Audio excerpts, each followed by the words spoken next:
Welcome back, children. In this video I'm going to explain you the remaining paragraphs of chapter The 100 Dresses Part 1 and message given by the writer. Peggy and Maddie, they hurried towards the school because Miss Mason, she was going to announce the result of the contest. And they were just discussing with each other. Do you think Miss Mason will announce the winners today? Asked Peggy. Oh, I hope so. The minute we get in, said Maddie. Of course, you will win, Peg. Hope so, said Peggy eagerly. The minute they entered the classroom, they stopped short and gasped.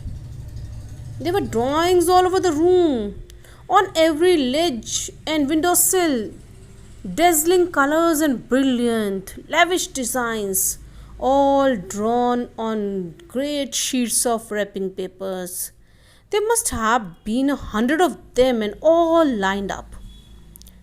These must be the drawings for the contest. They were. Everybody stopped and whistled or murmured admiringly.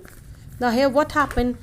As they were discussing about that Miss Mason is going to announce the result today, then Maddie said that Peggy, you are going to win it. She said, I hope so. And as the minute they entered the room, the classroom, they stopped there.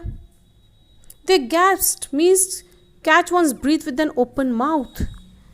What they saw, there were drawings all over the room. There were drawings all over the room. And all these were of brilliant, lavish designs were there. Lavish means very grand, and all these were drawn on the wrapping paper. They thought that, and all these 100 dresses, they were lined up, might be 100. And they thought that it might be that drawings for the contest, because the contest was going on. And then they come to know that yes, it was of contest, and everybody, what did they whistled when they just saw that those drawings and murmured admiringly, means they were saying in a low voice, they were admiring those dresses. As soon as the class had assembled, Miss Mason announced the winner. Jack Beggles had won for the boys, she said, and his design for an outboard motor was an exhibition in room number 12, along with the sketches by the other boys. As soon as the class assembled, all the students assembled there, Miss Mason, she announced the winner. And among boys, she just announced that Jack Beggles, he was a winner among boys because his design of an outboard motor, it was in the exhibition in room number 12. One can have a look there. And along with her the sketches of all the boys, and you will find all the sketches of that were made by the boys in room number 12. Now the teacher, she just started telling about the result of girls. As for girls, she said, although just 1 or 2 sketches were submitted by most, but one girl, and room number 13 should be proud of her. This one girl actually drew 100 designs, all different and all beautiful. In the opinion of judges, any one of the drawings is worthy of winning the prize. I am very happy to say that Wanda Petronsky is the winner of the girls' medal. Now the result was announced. The teacher said that as for girls, means girls, they were just made 1 or 2 sketches they submitted, but one girl in room number 13, one should feel proud of her because she actually made the 100 designs, all different and all were beautiful, and according to judges, those drawings are the worthy of it, winning the prize. And teacher said that she was feeling proud, she was feeling happy to say that Wanda Petronsky, she was a winner among girls. She won the girls' medal.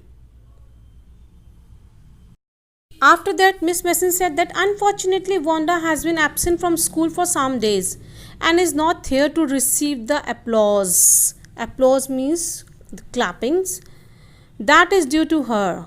Let us hope she will be back tomorrow.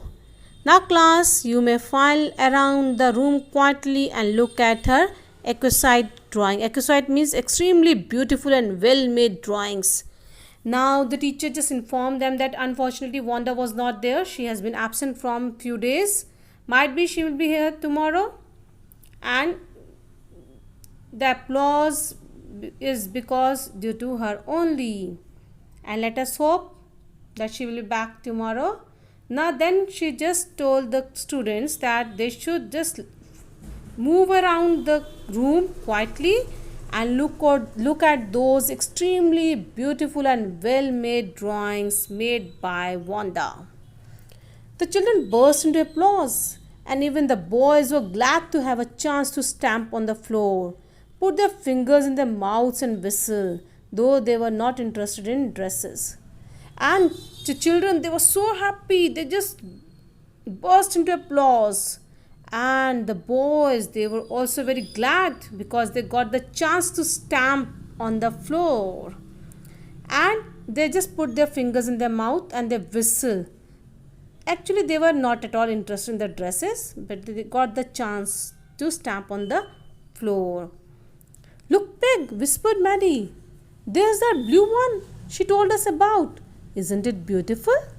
Yes, said Peggy. And here's that green one.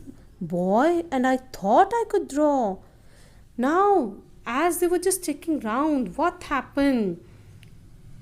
Maddie, she whispering very slowly, she spoke in a low voice to Peggy. Look, Peg, that's the same one, the blue dress she was talking about. And isn't it beautiful? They were full of praise of that dress. Peggy said, yes, it's very beautiful. And look at the green one, that one, green dress. And Peggy said that she thought that she should have drawn that dress. The dresses were so beautiful and they were full of praise of Wanda Petronsky. Children, here the story, The 100 Dresses Part 1 ends. And we'll continue with the story in 100 Dresses Part 2. And here after this, you'll have a message given by the writer. This story, The 100 Dresses Part 1, conveys the message that young students should not indulge in insensitive actions like mocking and jeering at those who are different.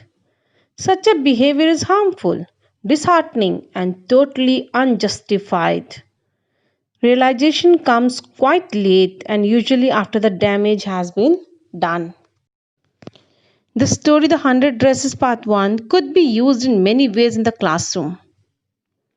The message of acceptance and of not teasing someone for being different is a valuable lesson for students of all ages and could be used in upper as well as lower grades. Another idea that should be introduced in the classroom is that Maddie stood by and did not speak up when she knew that her friends were doing something wrong. The message projected through the story is that everybody should be treated with equal respect, irrespective of their name, color, or background. Children, I hope the story is clear to you and you enjoyed doing this story. If you have any kind of doubt, you can contact me. Thank you. Have a nice day.